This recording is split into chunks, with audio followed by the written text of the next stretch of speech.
All right, sorry about that. We are back in action. Here we go. So,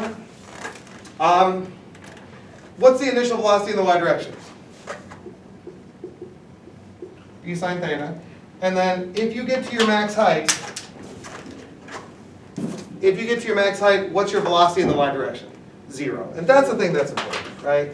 So now I ask myself, hey, is there an equation that relates these four variables that doesn't ask for time and doesn't need time? Oh, yeah, there's the AT one.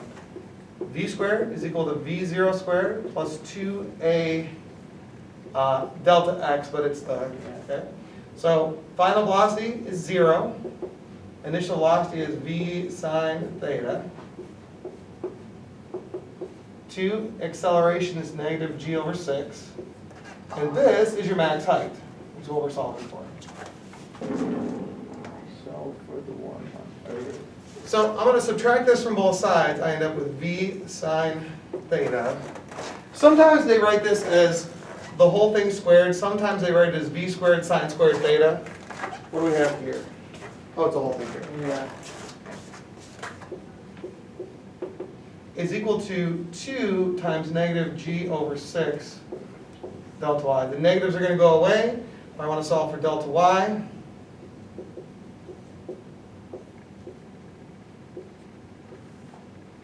I'm going to have 2G. 2g and 6. Now, what I like about this is that it actually gives you an interesting piece of information. Given the same initial speed, how much higher would something on the moon go than on Earth? 6 times. That's right, it's 6 times higher because the only difference that we're using here is g over 6. So it would go 6 times higher. I think that's interesting. That's why I got it wrong. I forgot it was G over 6. I plugged in G instead. Devastating.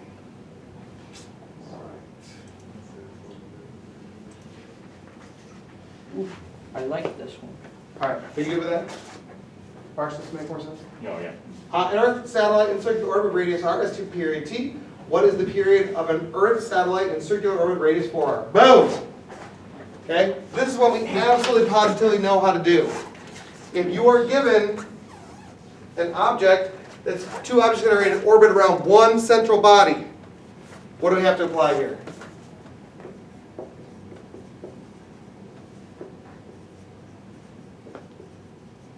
So t squared over r cubed is constant for all objects in orbit around one central body. Yes, sir?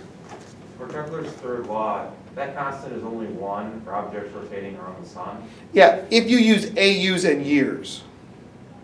Okay. So it's 1 if you use the right units. It's constant for all the objects.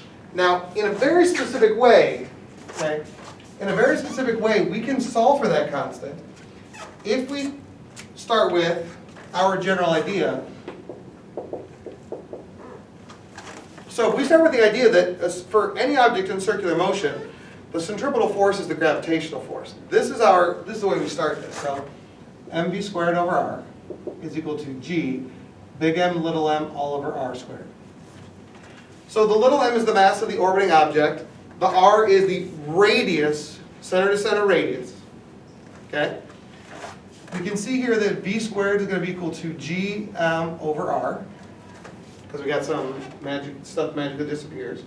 Now, if speed is equal to 2 pi over t, because it's going in circular motion, so your speed is equal to your distance around, circumference divided by the period.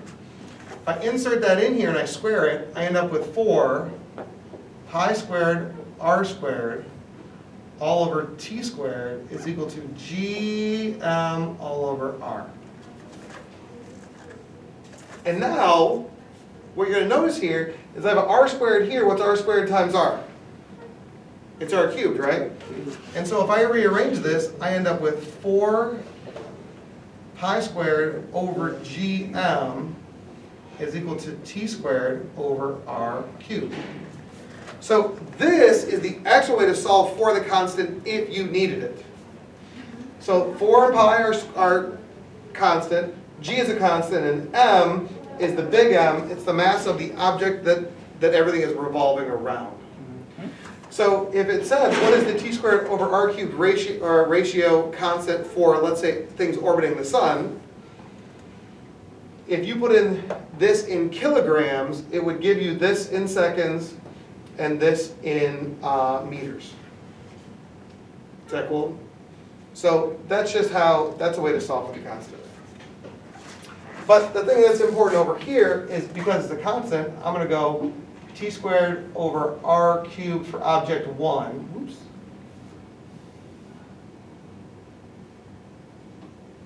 It's going to be equal to t squared for object 2 over r cubed for object 2.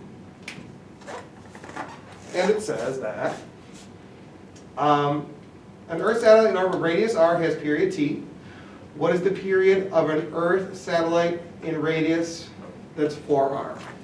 All right, so this one is just going to be r and t. So t squared over r cubed is equal to t squared of object 2 divided by 4r, and don't forget you got to cube the whole thing. See how sneaky that is? You got to cube the whole thing. So t squared over r cubed is equal to t2 squared over, what's 4 cubed? It's got to be 64, right?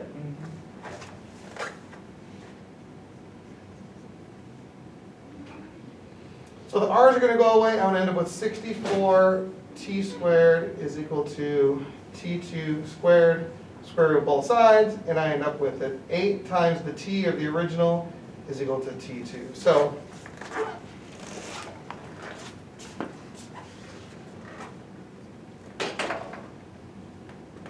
Isn't it always, well, could you say, isn't it always the double of like the radius? Like if it was 4r, then it would be 8t. If it was like 6r. I don't think so. I maybe, but only the law is constant. All right, here we go. 4 says, ooh, I feel like we already did this one somewhere along the way, but. Planet X has mass m and radius r and no atmosphere. An object of mass m is located at a distance 2r above the surface. As shown in the figure, the object is released from rest and falls to the surface of the planet. What is the speed of the object just before it reaches the surface? All right. What kind of problem is this? Anyone know? Sorry? What kind of problem is this? Which of our frameworks do we want to use to solve this problem? Oh, I guess like the g times mass 1, mass 2, or... So it's not a force problem. I like that as an idea, though.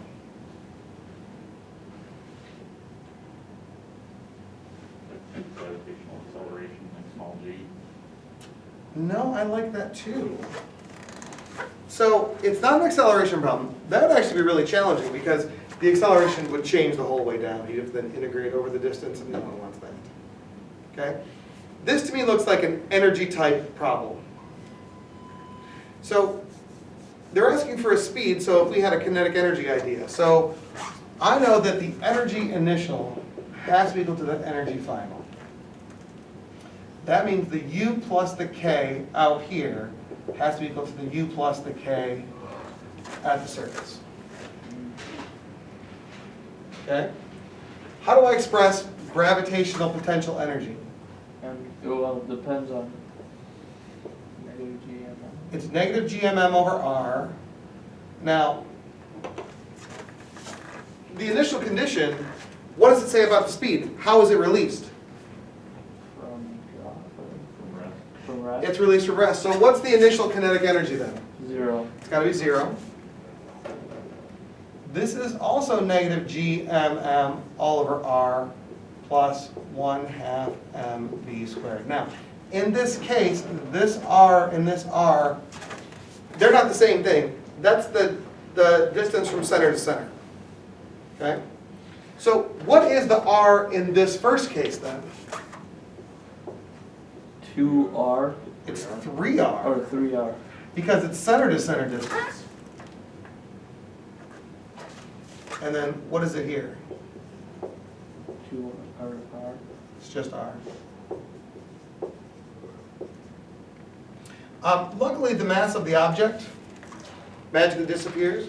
And if I add this to both sides, okay, this is actually a little challenging because this is 1/3, correct? You guys see how this is 1/3 here? How many thirds is this thing? Half or 1 to 1, so 3/3. It's 3/3. Because it's just 1, correct? Mm-hmm. So I'm going to add 3/3 to both sides. And what's 3/3 minus 1/3? 2/3. Oh, what was that?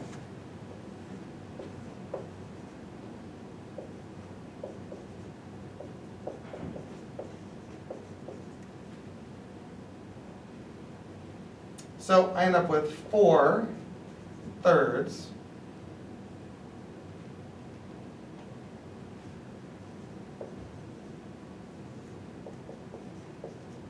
to go to v squared. Yeah. So is v squared equal to Take the square the root. square root of 4/3?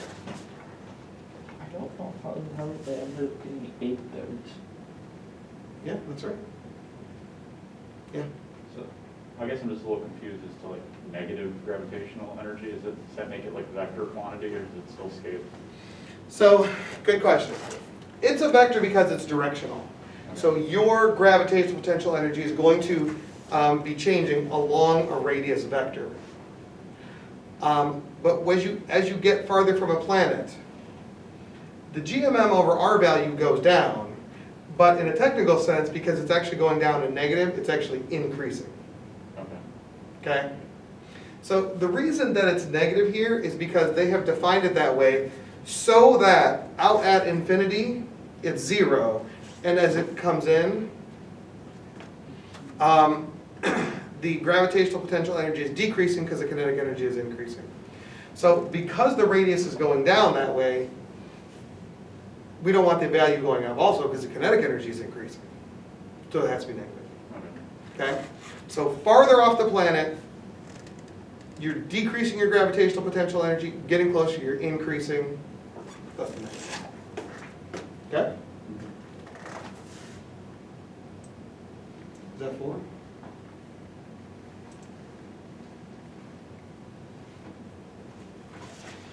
A small rock is launched straight upward from the surface of a planet with no atmosphere. Ooh.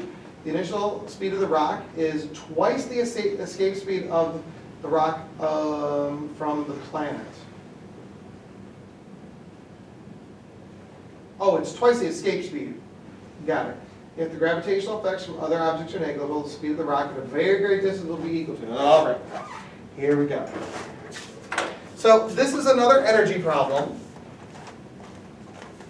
I know you're thinking, how do I know it's an energy problem? That's why we're practicing. So in order to understand this, I think we have to know what escape speed is before we start.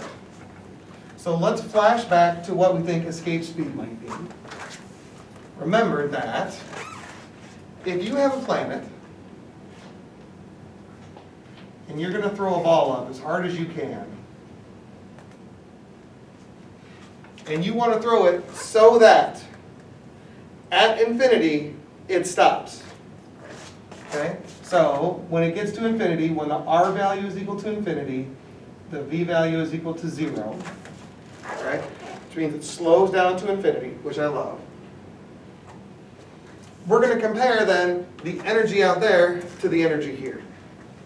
So what do I know about the total amount of energy? After you throw it, the total amount of energy stays the same. Yes? But how would it reach infinity and slow down? It's slowing down the whole time. But due to what force? The gravitational force from the planet. Oh. So that means this is when you threw it, this is at infinity. Okay? So I have negative GMM all over R. plus 1/2 mv squared, that's this side. And if it gets to infinity, if its velocity is 0, what's true about the kinetic energy then? It's 0. What about the gravitational potential energy? See, when I look at this, as you approach infinity, as you put bigger and bigger numbers in the bottom of your equation, what happens to the whole fraction? It's smaller. It gets smaller and smaller and smaller. So if you're approaching infinity, what happens to this whole thing? It goes to 0. It also goes to 0. So I have 0 plus 0. And then now we're ready to go. So I have this. I'm going to add this one to both sides. So I end up with 1/2 mv squared is equal to g big M little m all over r squared. Nope, all over r.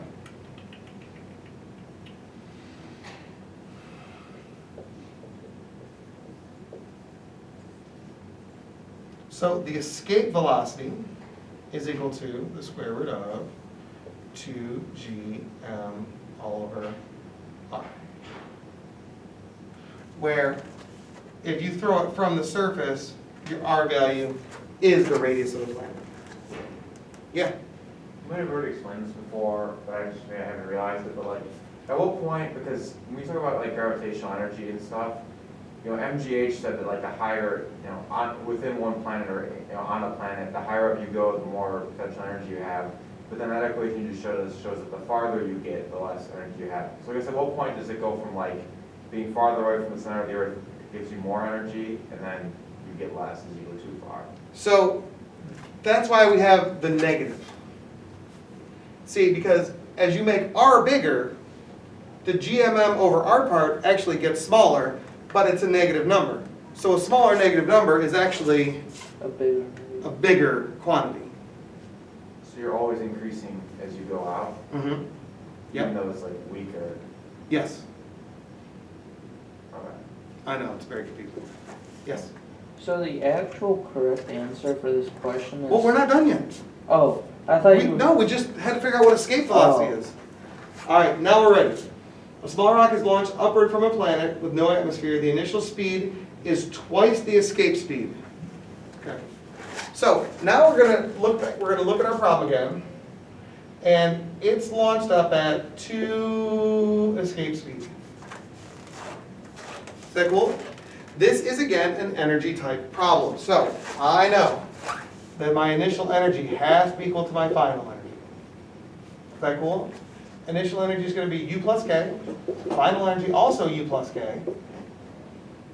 Negative GMM. Since it was at the surface, we're going to go with R plus 1/2 M. Now, it's V squared. But it tells us that my initial velocity is what? 2. 2 times the escape velocity, right? That's the left side. It's equal to, what is the question? If the gravitational effects, the speed of the rock at a very great distance of the planet will be. Okay, so we're going to a great distance. Okay? At my great distance here,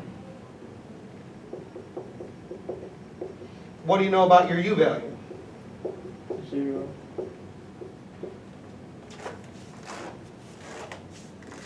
So now we just got to figure out what the escape velocity is. Or we got to figure out what the, we're looking for this here.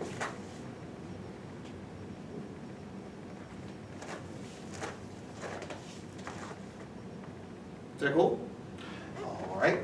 So I have negative GMM all over R plus 1/2 M times my escape speed. Well, what is the escape velocity equation here? It's square root of 2GM over R. Correct? But I have to square it here, so I end up with 1/2 little m times GM all over R.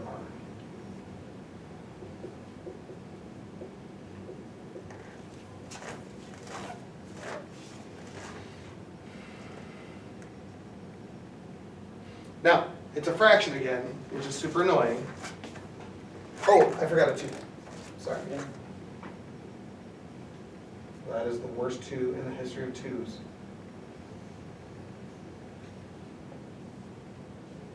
Two.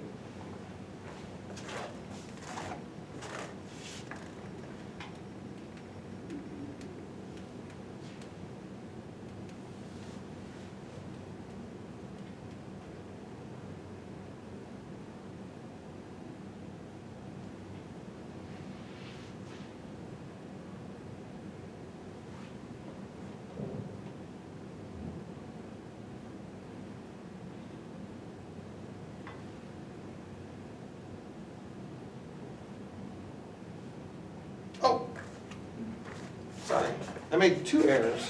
Let me start again from this line. Sorry. Let me rewrite so we know what's going on. This term right here, that's the U. Negative G M M all over R. Now I'm going to add on this term here, which is 1/2 M. And I need 2 times the escape velocity squared, which is going to be 4 times the escape velocity squared. See, I forgot the 2 in the last one. Okay, so now if I look at this, negative G M M all over R plus,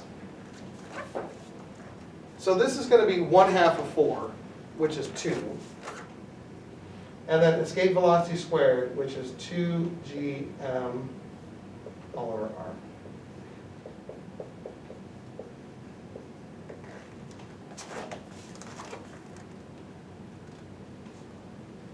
So you'll notice,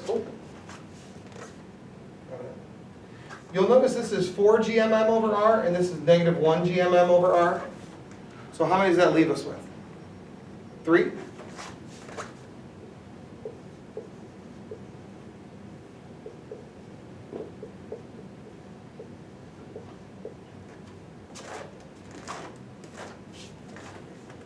So, not ready to answer the question yet, because the question is hard. I need to solve for the escape, or I need to solve for the V in terms of the escape speed, correct? So, here's what we're going to do. We're going to move this up here. I'm going to cancel my little m's, and I'm going to multiply both sides by 2.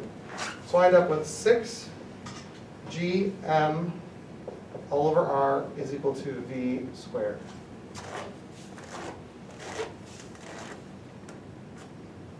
Now, what is the escape speed? It's the square root of 2GM over R, correct? So if I square root both sides here, I end up with the square root of 6GM all over R is equal to my speed. And this is where, actually I find this a little challenging because this is the square root of 6, but really what it is, it's the square root of 3 times the square root of 2GM all over R.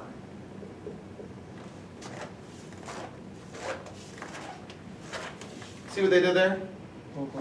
See how annoying this is? Yeah. So what you end up with is, this is the escape speed, and so your speed at this great distance is equal to the root times the escape speed.